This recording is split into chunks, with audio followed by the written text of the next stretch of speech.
Hello, and welcome to the Beyond Borders podcast, the podcast that explores topics related to international trade. This podcast is brought to you by Buckland. For over 70 years, Buckland has been working to help companies across the world experience global trade in a better way.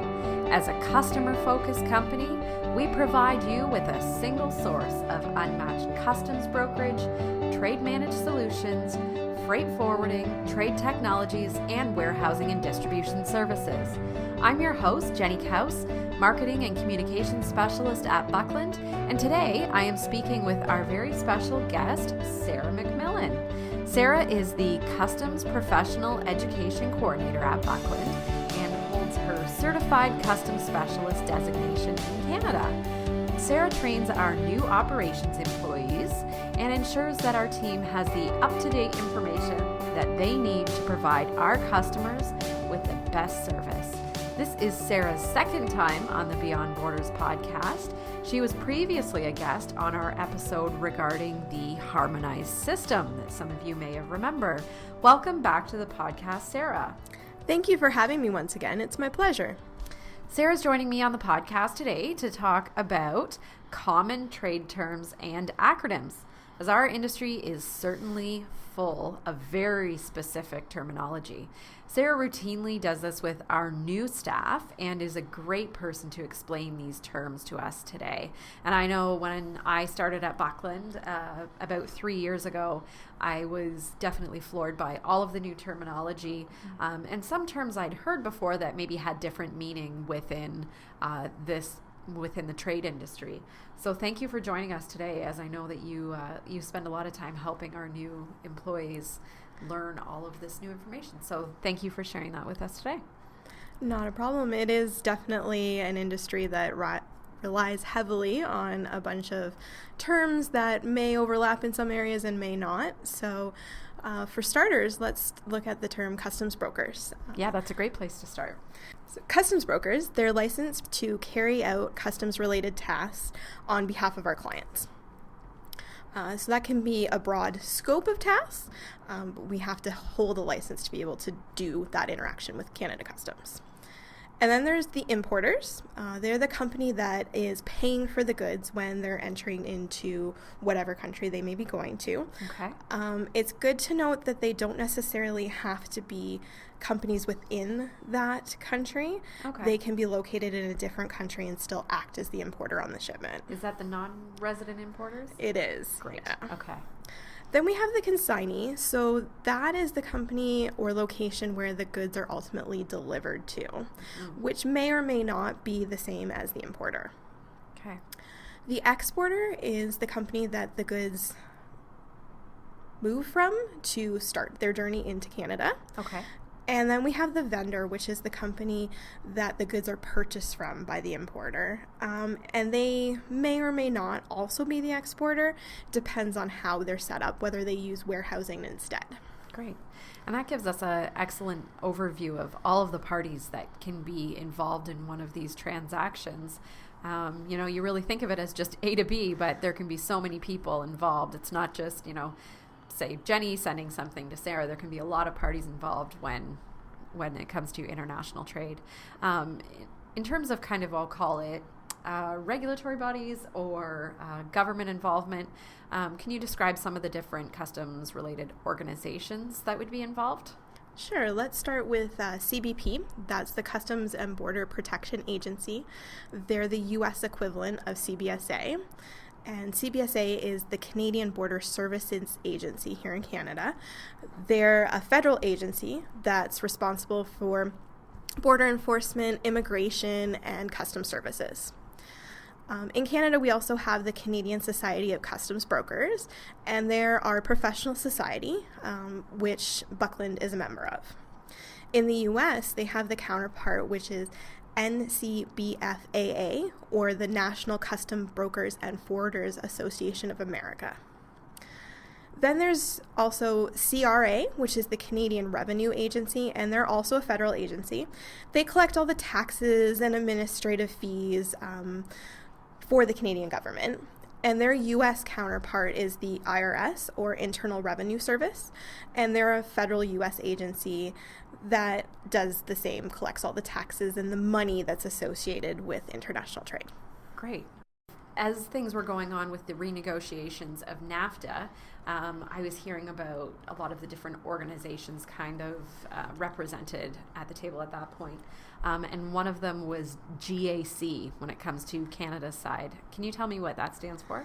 So GAC is Global Affairs Canada, and they're Canada's diplomatic and entity that takes care of relations with other countries to promote international trade, international development, humanitarian assistances. They kind of cover a broad scope of areas, and they used to be called DFAT, DFATD, but they now go by GAC or GAC. Definitely a little bit easier to say. Just a little. And you may have heard about what could be considered a counterpart here. Throughout those renegotiations, there was the United States Trade Representative and also kind of the State Department. So these would carry on similar functions to the Global Affairs Canada, but just phrased differently. Every government kind of has their slightly different structure to how they handle these things. Another one is the WTO. Right, so they've definitely been making news lately, and that stands for the World Trade Organization. It's a global organization that deals with trade between different nations, and it currently consists of 164 member countries. Great. And then CBSA in Canada also has some other government departments, or OGDs, which are government agencies that control specific aspects of the importation of goods into Canada. So it includes agencies like Transport Canada and Natural Resources Canada. Whereas in the U.S., they tend to use the term PGA, or Partner Government Agencies, which Canada is now migrating towards as well. Oh, so they'll be using that same term? Eventually, yes. Eventually, which makes sense. I mean, it's nice when we can have these terms be the same on either side of the border. It definitely makes it simpler. I know when I was learning all of these, I would figure out one and then realize it was different in another country, back and forth. So it's nice if there is some movement to standardization. It definitely makes it easier for all of us that are involved in that, for sure. So one of those other government departments in Canada is the Canadian Food Inspection Agency, or Cfia. They're a federal agency, and they regulate the imports of food, animals, plants, and any of their products. And then the equivalent in the U.S. for that would be the FDA, or the Food and Drug Administration. We also in Canada have NARCAN, which is Natural Resources Canada, and it's the agency which regulates the importation of anything that has to do with a natural resource, energy, minerals, metals, forest products, earth sciences, mapping. They do stuff with remote sensing and anything that's related to that when it's entering into Canada. Gotcha. And then we have Environment Canada, or EC, and they regulate any of the goods that can have impacts on our environment. So when you think of chemicals, those kind of things is what they're looking at. So then an equivalent would probably be the EPA in the United States, the Environmental Protection Agency. Exactly. Great. Yeah. So they all deal with similar things. Excellent. And then as well, there's two terms that I recall seeing a lot, and they were Ctpat and PIP. And I did not understand, but now I am understanding that one of these is American and one of these is Canadian. Can you explain what those two are? So Ctpat is Customs Trade Partnership Against Terrorism. It's a completely voluntary organization to be part of. It's a joint government and business partnership, and it's meant to help the supply chain and border security. So Buckland is a member of that. We are also a member of PIP, which stands for Partners in Protection. And it's a CBSA-run program that enlists private industries to enhance the border trade chain security and to make sure that we're considering when we're processing shipments, when their shipments are being received, all of that kind of thing, the impact on crime and terrorism and smuggling and those items. Great.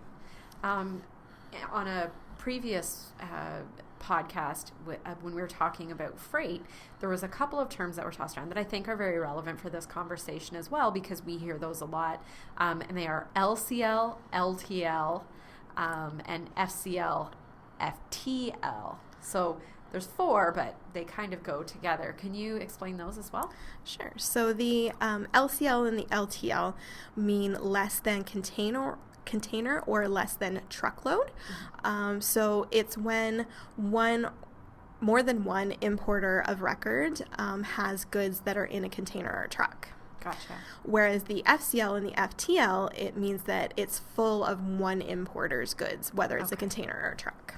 Right. So they've been able to fill an entire, say, ocean container with their goods, or they maybe just have one skid that's part of that entire container. Exactly. And they share trucking containers or trucks themselves to make it more economical for them shipping. Great.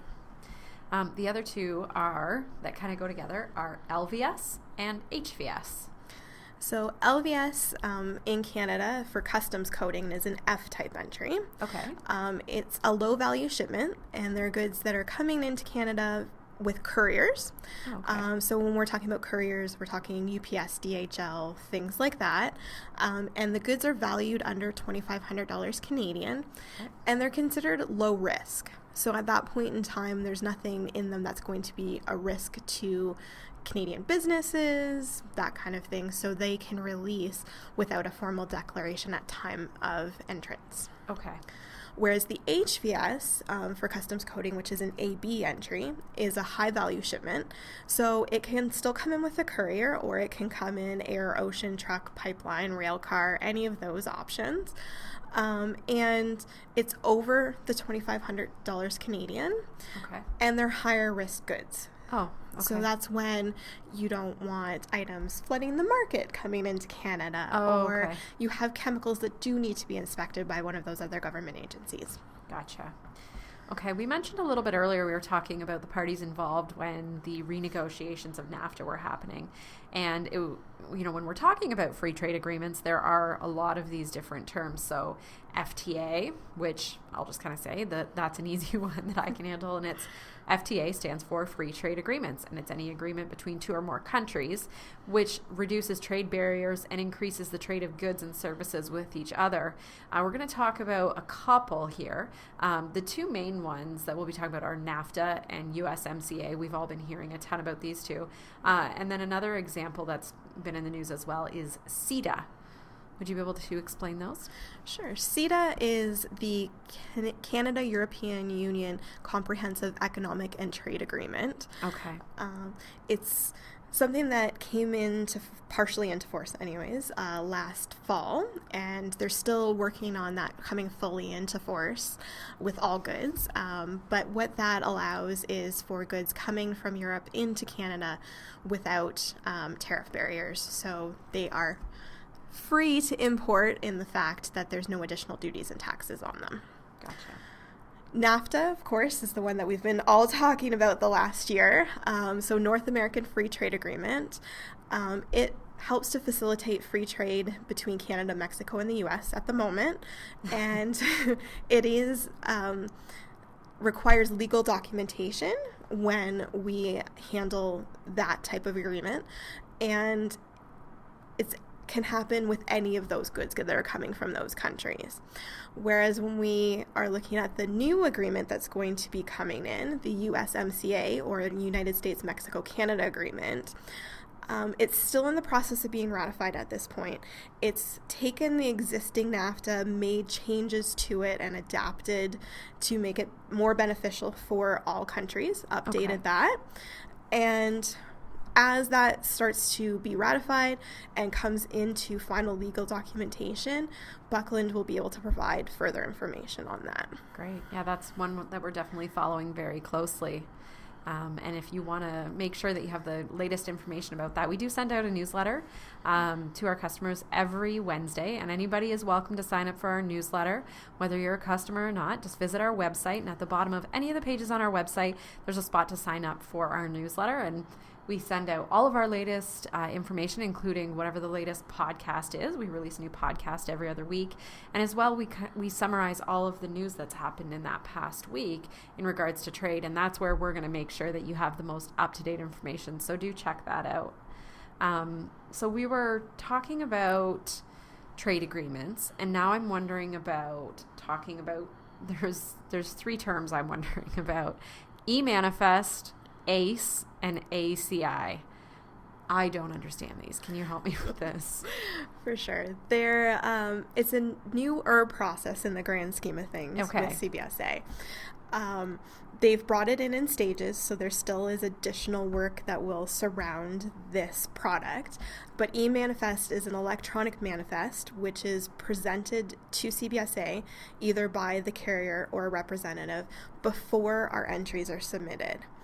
And it's a matching process so that the information they've provided is then matched against what the brokers or related parties provide to make sure that it's matching. Gotcha. And it just kind of steps up that level of security again and is another checkpoint. So with that, we have the ACE or ACE, which is the automated commercial environment. And then we have the ACI, which is the advanced commercial information, which is for air carriers and marine carriers that they do their imports on. Great. Now, AMPS. AMPS is one that usually puts a bit of a cold shiver up people's backs. Can you explain why? Yeah, that's the Administrative Monetary Penalty System is what AMPS stands for. So it's CBSA's way of assessing penalties when information that's been provided is non-compliant. Okay. So meaning that we haven't followed customs legislation, regulatory information or program requirements when we've submitted it, or something's been missed when you've been submitting all of those little tiny details. It gives them a way of making sure that there's something attached to that so that you don't want to do it again. And that's definitely a benefit of working with a good broker, is they're going to know all of these rules to really help you avoid those penalties. Yes. Okay, BN. BN is business number, so it's a specific set of numbers that identifies the importer to CBSA. Okay. This is one I've heard quite a bit. BOL. Bill of lading is what BOL is. It's a document that's prepared by the carrier, and it details all of the information about the goods that they've picked up from the exporter that they're going to be transporting. Great. CCI. So CCI is the Canadian Customs Invoice. It's our preferred method of documentation for goods entering into Canada, but as long as the information that is required is on your documents, it does not have to be in that format. Okay. And we do have Buckland copies available of those. Okay, so, and those are on our website. If you are on our website and you go to the forms section, a lot of these forms and documents that we're talking about, they are there and available for download for Canadian and the U.S. and Mexico as well. Is there an equivalent for the CCI that we would be talking about for the U.S.? That's the Proforma invoice. Proforma, okay. It is the required layout for the presentation for documents when you're going into the U.S. by CBP. They are definitely more stringent on meeting those requirements than CBSA is. Okay. So what about, so I've heard CCI, but I've also heard CI. Are those the same thing, or are they different? They are different. Okay. CI is a commercial invoice. So those are the standard layout that any vendor uses for their commodities. It can be in several different formats, as long as it has all of that information. Okay, so it can be used in place of a CCI, but you have to be sure that it covers off all of those fields that a CCI would have. Exactly. Got it. Great. Okay. COO. So this is also can be labeled as C/O. Okay. It stands for country of origin. But it could also mean certificate of origin. So this is where we get one of those mixed terms. Okay. It's indicating the country from which the goods are produced. And the document that shows that is the certificate of origin. Gotcha. And that's something that we definitely, I know even when I've been sending things across the border for example, for trade shows, it's very important to know those countries of origin for all those goods that you're sending across. Yes. Yes. EDI is the electronic data exchange, and it's a method through which information can be sent electronically. Great. Buckland does this with both CBSA and with clients. Okay. So it's something to help us transmit data. And I mean, the great thing about EDI, and it's so widely used now, is it's really reducing a lot of those manual errors that can happen as well. And the more that we move to this, the more expedient things are, for sure. Yes. Excise Duty and Tax.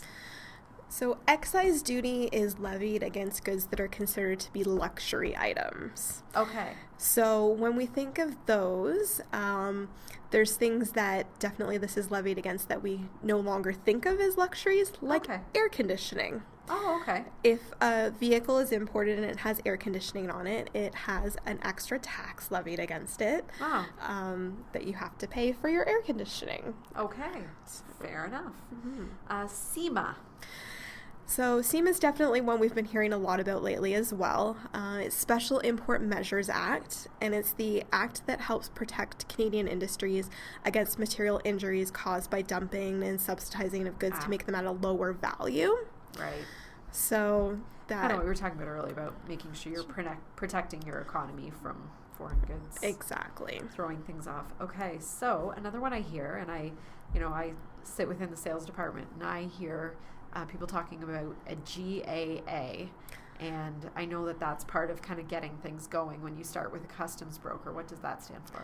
So the GAA is a general agency agreement. It's a legal document that Buckland needs to act on behalf of an importer as their customs broker, and we have to have those documents fully signed before we can do any actions for them. Great. GST. That's one I'm familiar with. Yeah, so this is what tends to be a term that a lot of people are more familiar with because it hits our day-to-day lives as well. It's a good and service tax. It's a federal tax here in Canada, so it's 5%, and it applies to most goods and services that are imported into Canada. All right, here's another one, and when we talked last time about the HS system, I think it's worth recapping because the term HS is something that you frequently hear in this industry, as well as HTS. So can you give us a recap? And if anybody wants a lot more information about this topic, listen to an earlier episode of the podcast where we really get into this in some real depth. So HS codes can also be called tariffs. They can be called classifications. They are something that has been developed by the World Trade Organization. It's a numerical coding system. It's called the Harmonized Commodity Description and Coding System. And the basic part of that is a 6-digit code which is used by all of the World Trade Organization member countries. Right. And it classifies or describes what the goods are. In Canada and the US, we both use a 10-digit system. And those 10 digits help us get more specific in our description. Great. And so one of them, HS is one and HTS is the other. Which one's Canadian, which one's US? HS is Canadian, HTS is US. Okay, gotcha. And then similar, we had just talked about GST. HST is obviously another tax, the harmonized sales tax. And what's that a combination of? It's a combination of the GST amount plus a provincial or territorial tax in Canada for the participating provinces and territories. So not all provinces and territories levy this tax. Gotcha. And I know that this is one that when we were talking about this, as we were preparing for this conversation, we were talking about that there was no equivalent, say, to the GST for the U.S., because there is no federal sales tax in the U.S. That's just in Canada, correct? Yes. Okay, great. Inbond. Inbond is the act of bringing goods to a warehouse for clearance instead of clearing them directly at the port of entry. Oh, okay. And why would you do that? Could be a variety of reasons. Sometimes importers do that so that they can bring goods out slowly and pay for them as they use them. Oh, okay. Sometimes it's just they need additional documentation and don't have it as the goods are moving into the country. So it can just be held there in bond. Until it's ready for Gotcha. clearance. And sometimes it's just we need to get this moving really quickly. We know that the broker is not going to have time to complete this before we get there, so let's make this decision. Absolutely. So we talked about importer as we got started, but another term is importer of record. What is that? So IOR, or importer of record, is the business which is responsible for all of the charges associated with an import into Canada. Okay. And we did mention non-resident importers, but would you mind defining that? So NRI, or non-resident importers, they are the importer of records that aren't in the country with which the goods are moving into. Okay, gotcha. And we do have a podcast and a webinar on that topic as well if you're interested in more information about that, as well as a learning guide. So please feel free to check out the learning section of our website if you are interested in learning more about non-resident importers. Another term that I'm curious about is PARS and PAPS. I've heard those two terms, and am I correct that one is Canadian and one is US? Yes. Okay. So PARS are for entries that are coming into Canada. Okay. It stands for Pre-Arrival Release System. And it's the method through which they're accounted for. It's a number that's assigned by the trucking company, which is unique to the individual shipment. Okay. And they use that to identify themselves with customs. Okay. Whereas PAPS is the U.S. version of a similar type of signed number. Okay. Once again, from the trucking company. Gotcha. Okay. So those PARS and PAPS, those they have numbers assigned, which you just mentioned. Yes. And it's those that we use for tracking? Yes. So we apply, in Canada, we apply two different numbers. We apply the PARS number to identify the trucking company and their unique number, and then we provide a transaction number which identifies it as a Buckland shipment with our unique number. Gotcha. Great. Okay. So POA. POA is for power of attorney. It is also a legal document, and it provides the custom broker with the ability to transact with CBSA on behalf of their clients. It's the similar document to the GAA. Right. Okay, great. RIV. RIV is a registered vehicle import form. When cars, motorcycles, anything that is licensed to be on the road in Canada, Okay. they have to fill out this documentation while they're coming in, and then they use that to register with their local Ministry of Transport. Great. Something else we've been hearing about is the Single Window Initiative, So that's or SWI. Yes. That's will be coming fully into force. The current date that we have for it is April of 2019. And that's been pushed back a couple times? It has been, Okay. for a variety of reasons, but to allow customs and the individual brokers and importers to make sure that their systems are providing the correct information to each other. So what it is it's a way of processing shipments where everything documentation-wise goes with the initial electronic submission. Right. Whereas at the moment, we submit the electronic submission, we have to fax or email or send our documents in a different method to get them there. This allows it to all go at one time. Makes a lot more sense. And I understand there's similar processes happening in Mexico and in the United States as well, as everybody moves to really streamline these processes. It allows visibility for all parties involved, which makes it a much better process. And especially when it comes to connecting those other PGAs or OGDs, as we'll say, that's definitely streamlines things. Mm-hmm. The other one is UOM. Is that unit of measure? Yes. Okay. So, and where would someone see that? Normally, actually, that one's on the bill of lading. Okay. A lot of the time. So it's the measurement that is used to define the amount of goods that are coming into Canada. Okay. So we see it in a variety, or into the U.S. or Mexico, We see it in a variety of different places. It can be anything from the weight to how many packages they have. It defines all of those different areas as to how much of those goods that we have. Great. Excellent. Well, thank you so much. I now feel confident that if I heard a sentence like, what's the UOM on the BOL, track it with your PARs, that I would be able to decode and know what this means. So thank you very much. If someone is listening and they are curious about any of these, how can Buckland help? If you want clarification on any of the terms we've talked about or any other terms that might pop up when you're importing, feel free to reach out to us to our sales and service group at csagroup@buckland.com. We have the common list of acronyms and trade terms in a learning guide available on our website for you to download. If there's something that's not on there and you need more information, just, get a hold of us. Great. Yeah, and I would encourage everyone to check out that learning section of the website because, a printed version of a lot of what we're talking about here is available for you, so you can have that and refer to it if needed, and feel free to share with your colleagues. Sarah, thank you so much for taking the time to talk to me today about all of these terms. I know for me, this helped me clarify a lot of this, and I'm sure it will be for our listeners as well. So thank you very much. I really appreciate it. It was my pleasure. Thanks for having me back. That's the Beyond Borders podcast for today. Thank you so much for listening, and thank you to our guest, Sarah, for joining us and for sharing your expertise. If you're looking for more resources related to international trade, check out buckland.com and click the Learning section across the top of the website. Here you will find a range of resources, including learning guides, webinars, and podcasts. Our downloadable learning guides include Incoterms charts, NAFTA contingency planning checklists, common trade terminology, and many, many more.